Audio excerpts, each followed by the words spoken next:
in my case, my ex is dating someone, and I actually like her. She's cool. Like, she's been helpful. I think, you know, I don't see a hidden agenda.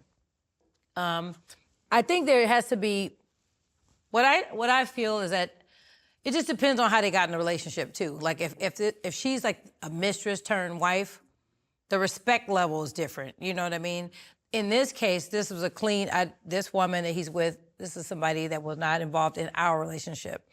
And there was no infidelity while I was with her. So I like her. She's cool. We have a clean slate until she, you know, proves otherwise, but she's cool. How soon do introductions come when you are dating somebody to? I haven't introduced anybody to anybody on my side.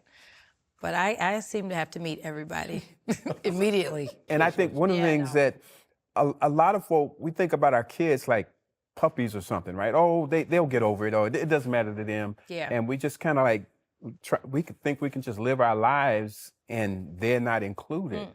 But, you know, it seems that, you know, to introduce your children to somebody that is significant to you, you should want to make sure that they're gonna be around. That person is going to be there for real. Yeah, no, my kids have met one guy since I've been divorced, and I've been divorced since, it's been almost 10 years. Like I'm very, first of all, I don't even bring anybody to my house. So we gotta start with even getting my address situation. So I'm a little different, but I'm kind of modest in that regard. That doesn't make me better than anyone, you know, who's not, but I'm really like super. Do you both feel like you had to put your feelings on the back burner for the sake of peace with your ex?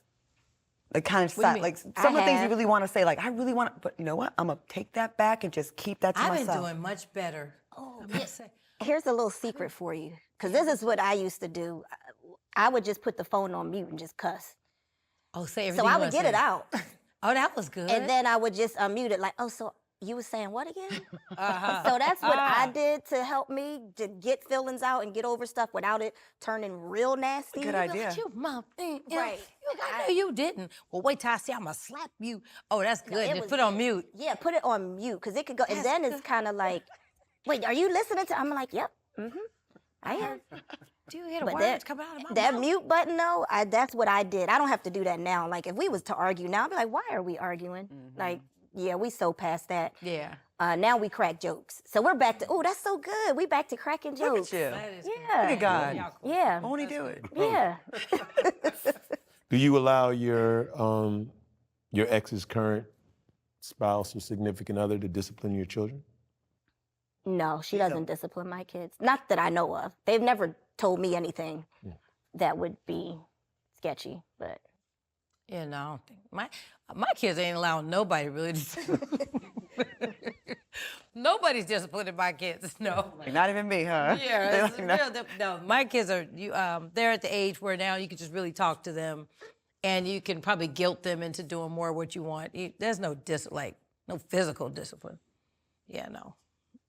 So what have you learned about yourselves in this journey? Because a lot of times at the beginning of this, you're probably, I mean, we've already come through quite a roller coaster on this show with how y'all started to how you are now. Yeah. So what have you learned about yourself? Like, did you realize you're more patient than you thought, or not as patient as you need to be? What have you learned about yourselves? Tori? I learned I have a mouth on me. We knew that. Yeah.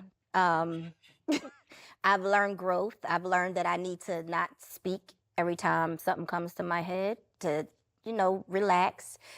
I've also learned that this has helped me grow as a person. I mean, we all in life, we have our journey, and, you have your bumps on the road, and this has just been that bump for me.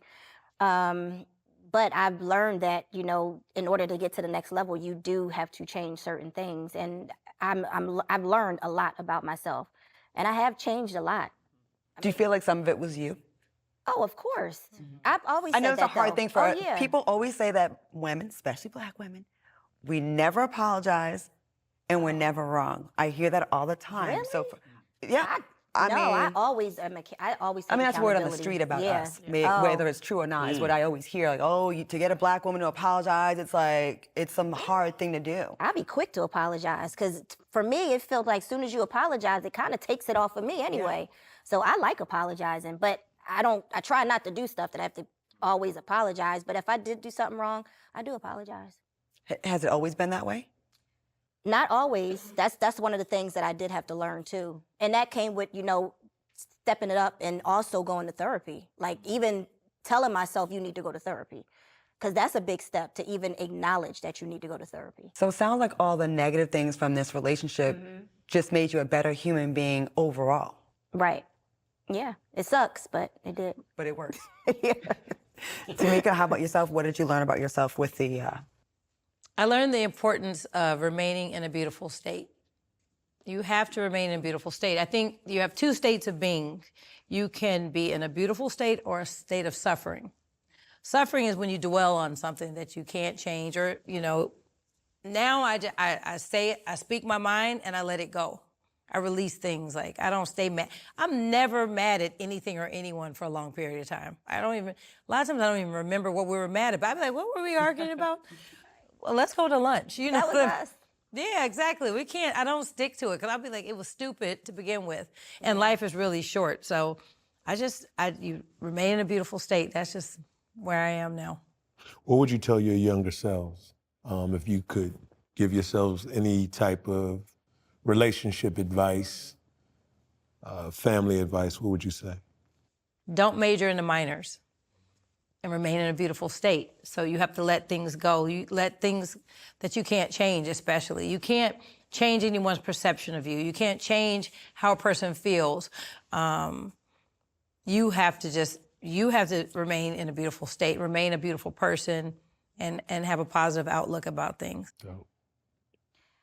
I probably would tell my younger self, don't get married until you're about 36, 37. Until you're older out.